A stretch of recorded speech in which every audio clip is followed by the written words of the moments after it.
Bienvenue dans cette vidéo, je m'appelle Laura, je suis web designer spécialisée Squarespace et aujourd'hui on va aborder un gros sujet, j'ai nommé les catégories et les tags dans Squarespace. Donc à quel type de collection d'items on peut appliquer ces catégories et ces tags? Alors le blog bien sûr, là c'est l'exemple qu'on a sous les yeux, on va s'en parler juste après. Les boutiques, tout ce qui est shop en ligne de produits physiques et de produits digitaux, mais également les événements, j'ai un très bon exemple, une très bonne étude de cas à partager avec vous aujourd'hui, mais aussi les vidéos. Donc la fonction vidéo dans Squarespace, vous allez pouvoir appliquer des catégories, pas des tags, pareil, on va s'en parler. Et en termes de collection, le dernier élément c'est le portfolio, et par contre sur le portfolio, là on peut pas appliquer de catégories de tags, donc on laissera cet élément-là aujourd'hui de côté. Donc les catégories, à quoi ça sert? Comme son nom l'indique, ça sert à catégoriser les éléments dans l'objectif de les ordonner ou de les filtrer d'une façon ou d'une autre. On va voir encore une fois plus tard dans la vidéo quelques études de cas pour que vous puissiez vous projeter. Et on a aussi les tags. Alors comparativement aux catégories, les tags, on peut les comparer aux hashtags sur les réseaux sociaux. Vous allez pouvoir les utiliser de façon beaucoup plus légère, beaucoup plus libre, beaucoup plus spontanée.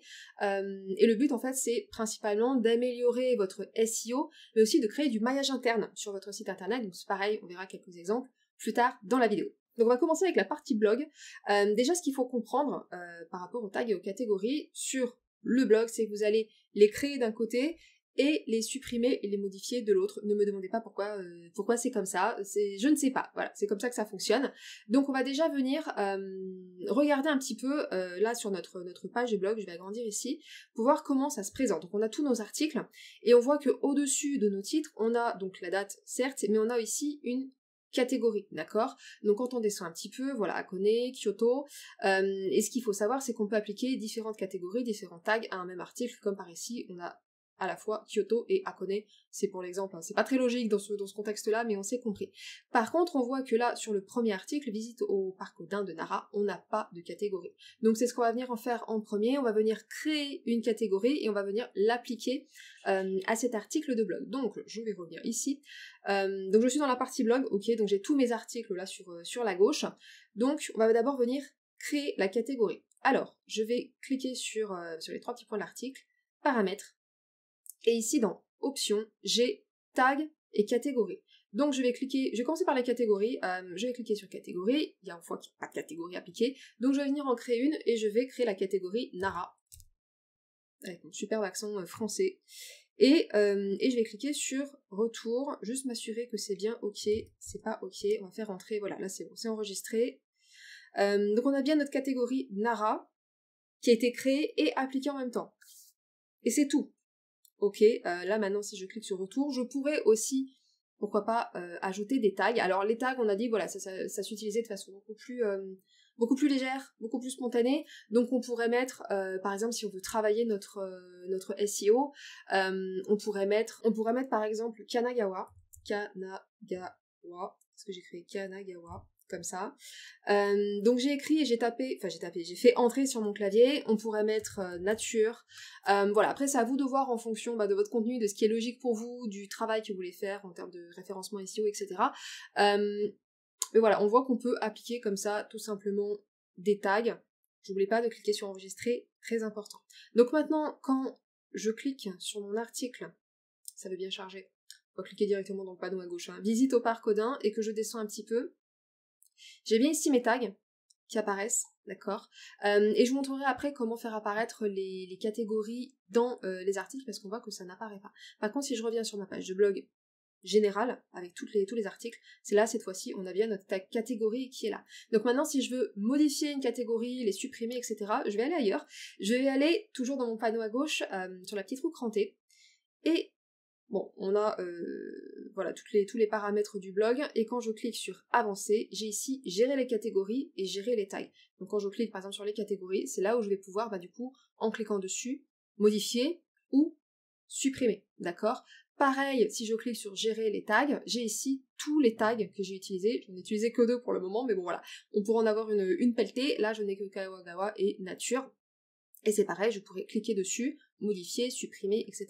On voit d'ailleurs que quand on passe la souris, on a directement la possibilité de les supprimer. Donc les tags et les catégories, on a la possibilité de les afficher ou pas.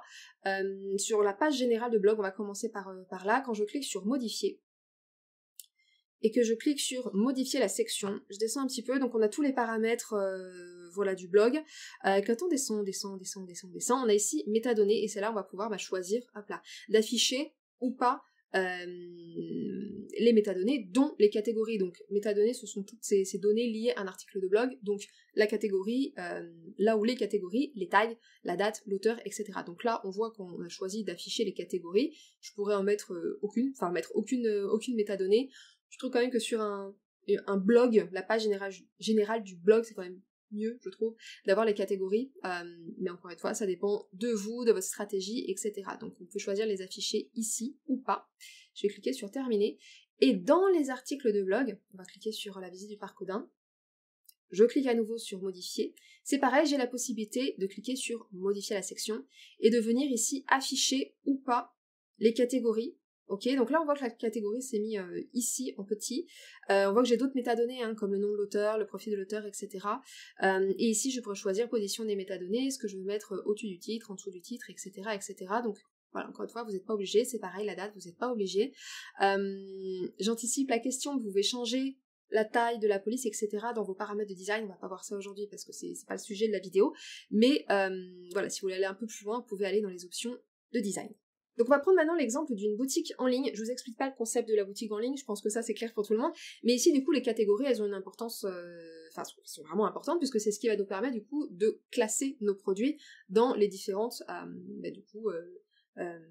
catégories et sous-catégories de la boutique. Ok, donc là dans l'exemple sous les yeux, on a toutes nos catégories sur la gauche, dans le panneau de gauche. Donc, si je veux venir créer une nouvelle catégorie, appliquer une catégorie, il y a différentes façons de le faire.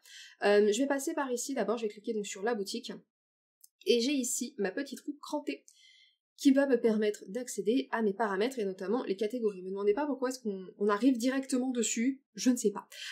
Donc ici dans catégorie, je vais pouvoir du coup créer une nouvelle catégorie. Donc par exemple, vous pourrez créer une catégorie le frais, ok, et je clique sur ajouter. Et donc là, j'ai bien ma catégorie le frais, l'épicerie, les vins, etc. Alors, la petite astuce, qui est pas du tout évidente au prime abord, c'est que ici vous pouvez changer l'ordre des catégories, d'accord. Si je veux que le frais ce soit tout en bas, visuellement sur ma boutique, je vais pouvoir passer ma souris là sur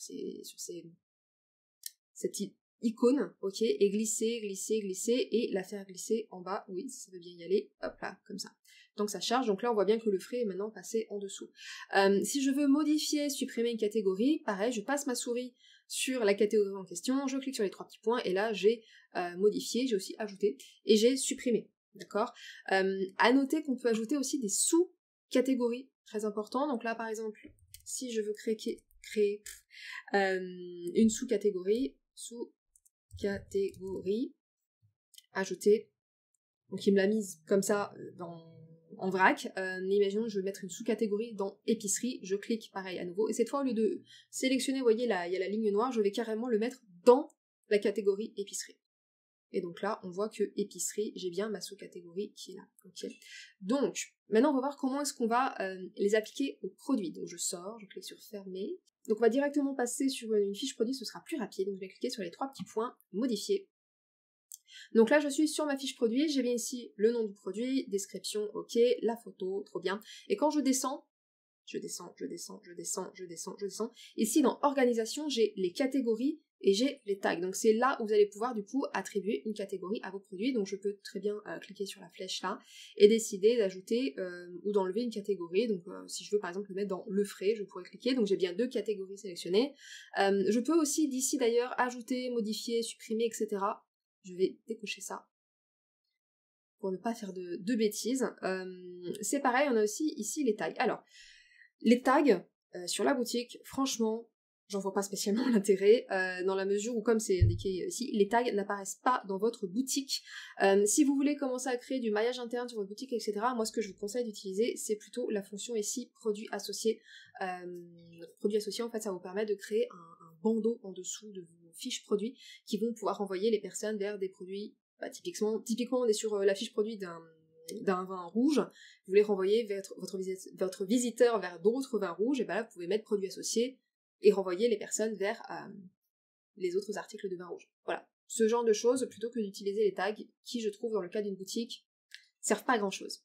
Dernier petit point quand même concernant les catégories, avant qu'on passe à la suite, lorsque vous cliquez ici sur la petite flèche, vous avez du coup la possibilité de modifier, ajouter, supprimer, etc. Quand vous cliquez sur modifier, vous avez ici le slug URL de la catégorie en question. Si votre objectif c'est de faire du SEO sur les catégories sur les pages web en fait de vos catégories de produits, ça va être hyper important de travailler ce slug URL de façon consciente et précise, en mettant juste épicerie, c'est un peu light, on pourrait mettre par exemple épicerie italienne, ce genre de choses, encore une fois ça dépend du contexte, etc. Mais voilà, l'URL c'est important pour travailler son référencement, son SEO, etc.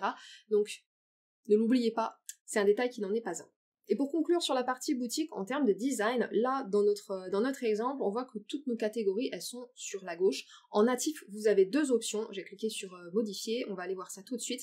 Quand je passe là, la souris sur ma boutique, j'ai géré les éléments, donc ça va me renvoyer vers l'inventaire, vers tous les produits, mais j'ai ici modifier la section. Et en cliquant sur modifier la section, j'ai différentes options, notamment voilà le nombre de produits par ligne, etc. Et quand je descends, j'ai ici type de catégorie, barre latérale, donc c'est ce qu'on a là actuellement, on a le menu avec toutes nos, enfin c'est pas vraiment un menu, mais toutes nos catégories sur la gauche, et j'ai aussi la possibilité de mettre les catégories en haut. Donc là, on se parle vraiment du design esthétique de la chose. Personnellement, si vous avez beaucoup de catégories, moi ce que je vous conseille de faire, c'est de le mettre sur la gauche, c'est quand même beaucoup plus... c'est plus joli, en fait, tout simplement. En haut, ça fonctionne bien si vous avez peu de catégories, comme là. On voit d'ailleurs, du coup, ça m'a cassé mon CSS. C'est pas sympa. Il m'a remis la boutique et il m'a remis ce trait que je trouve pas forcément très joli. Mais voilà, encore une fois, ça dépend du nombre de catégories que vous avez, et puis ça dépend aussi de votre site, de votre identité visuelle et de vos goûts personnels. Troisième type de collection, les vidéos. Alors les vidéos, ça fonctionne un petit peu comme les articles de blog, on va voir ça dans un instant. Et quand vous êtes sur la page générale de vos vidéos, vous avez en haut les catégories, comme la boutique, et vous avez ici les... Hop là. Ok, j'ai cliqué trop vite, merci Laura. Je disais donc, vous avez ici les catégories qui s'affichent, comme pour les articles de blog. Donc, pour créer, modifier, supprimer une catégorie pour vos vidéos, on va venir chercher une catégorie, chercher une vidéo, ce sera plus simple. Vous avez bien sûr la possibilité de cliquer là sur les trois petits points, catégories, et là vous pouvez créer vos catégories, les supprimer, etc. Donc par exemple, on va dire, je vais créer une nouvelle catégorie qui s'appelle challenge, ajouter, et ma catégorie est là, d'accord. Comme pour la boutique, je peux changer l'ordre, ok, ça veut bien fonctionner. Voilà, merci. Et je peux aussi cliquer sur les trois petits points pour venir supprimer, modifier, etc. Donc là, j'ai bien créé ma catégorie, je clique sur fermer. Donc maintenant, pour appliquer la catégorie à une vidéo, je passe ma souris sur la vidéo en question, trois petits points, modifier la vidéo, catégorie, et là, je vais pouvoir venir cocher et décocher les catégories que je veux appliquer à ma vidéo. Donc, comme pour les articles de blog, comme pour les produits sur une boutique en ligne, vous avez la possibilité d'ajouter plusieurs catégories à une seule et même vidéo. Voilà. On l'a déjà vu 2 fois, donc je pense que commencer à comprendre le mode de fonctionnement. On va revenir sur la page générale de toutes les vidéos, parce que, en fait, comme pour les articles de blog, quand vous cliquez sur modifier et que vous descendez un petit peu et ensuite vous cliquez sur modifier la section, vous allez avoir le choix d'afficher ou pas les catégories, d'accord. Donc quand je descends un petit peu, j'ai ici contenu de métadonnées principales, catégories, et je pourrais choisir aucun si ça me fait plaisir. Et comme pour la boutique, j'ai ici la possibilité d'afficher les catégories sous forme de barres latérales à gauche, ou de mettre les catégories en haut à gauche en l'occurrence. Voilà, donc ça fonctionne exactement de la même façon. Je clique sur enregistrer, et quand vous rentrez dans la fiche, sur la page de la vidéo, c'est pareil, vous avez la possibilité ici, ok, d'afficher ou pas les catégories. Donc je vais cliquer sur modifier, et maintenant quand je clique sur modifier la section, j'ai ici, hop là, je descends un petit peu pour que ce soit plus clair, la possibilité d'afficher ou pas les catégories, d'accord, la date, etc. Donc c'est pareil, c'est toujours pareil, ça dépend de votre stratégie, ça dépend de ce que vous voulez afficher sur votre site, ça dépend du maillage interne que vous voulez créer sur votre site, ça dépend de plein de choses. Vous en avez la possibilité, oui, non, c'est vous qui voyez. Comme pour la boutique, si vous avez envie de travailler votre SEO de façon beaucoup plus poussée, vous avez la possibilité de rentrer du coup dans les détails, 3 petits points, modifier, et d'aller modifier le slug URL. Donc là, c'est un template, c'est un site de démo, donc on n'a pas travaillé ici l'URL.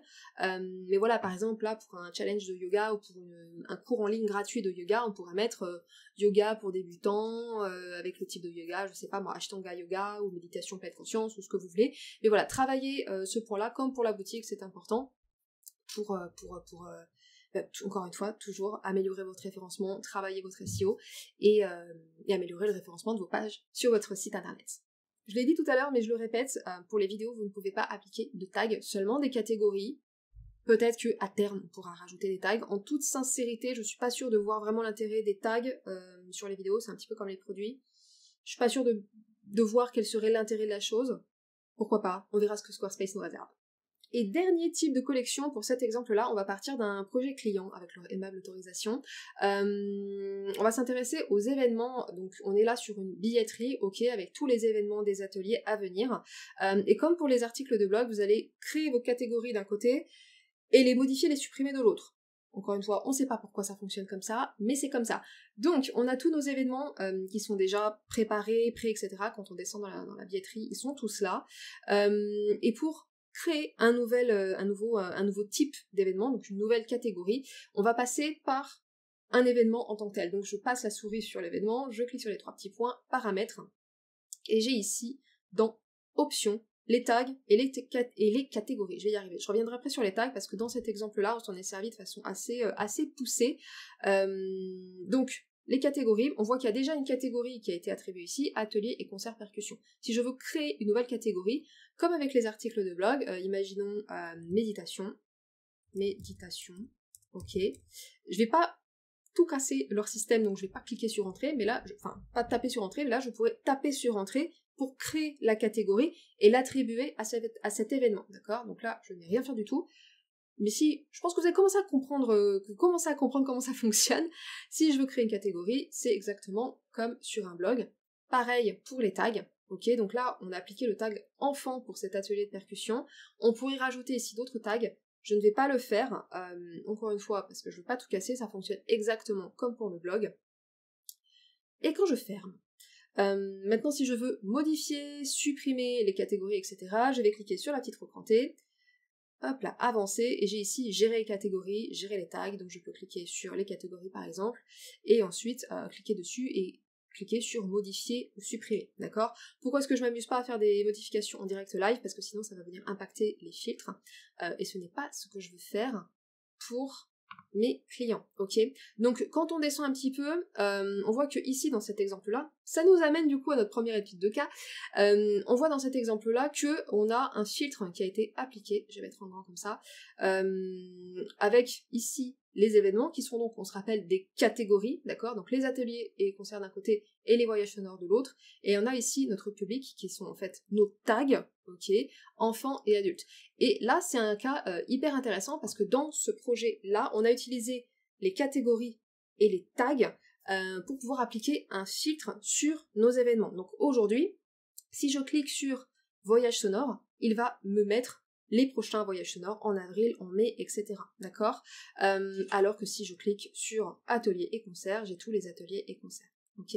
Donc là, ici, nos catégories et nos tags nous servent en fait à filtrer le contenu. Je le disais au tout début de vidéo, voilà, c'est pas juste pour faire joli, l'objectif c'est d'ordonner mais aussi de filtrer en fait tout simplement le contenu sur votre site. Donc ce qui est cool avec les filtres, alors en natif on peut pas faire de filtre sur Squarespace, c'est quelque chose qu'on a rajouté, qu'on est allé coder, vous allez rajouter un plugin sur leur site, mais vous pouvez filtrer comme ici des événements dans le cadre d'une billetterie, vous pouvez filtrer aussi des produits. Sur la partie shop, il y a aussi une partie shop sur leur site. Vous pouvez utiliser aussi les filtres pour tout ce qui est articles de blog, ça fonctionne très très bien. Bref, il y a beaucoup d'applications possibles. C'est un premier exemple de ce qu'il est possible de faire avec les catégories et les tags. Deuxième exemple, deuxième étude de cas de ce qu'il est possible de faire avec les catégories et les tags. On a vu au tout début de vidéo qu'on pouvait appliquer des catégories à nos articles de blog.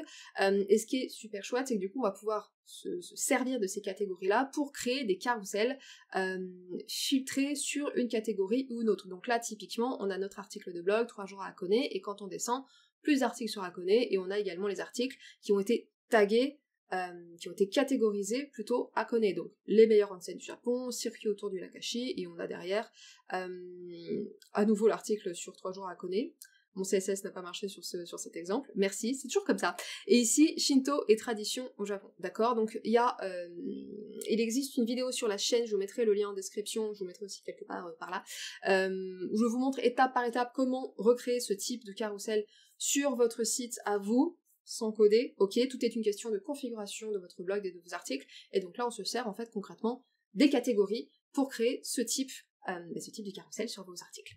Et troisième exemple, troisième étude de cas infiniment plus simple que les deux premiers, c'est tout simplement en fait créer des liens hypertextes vers vos catégories.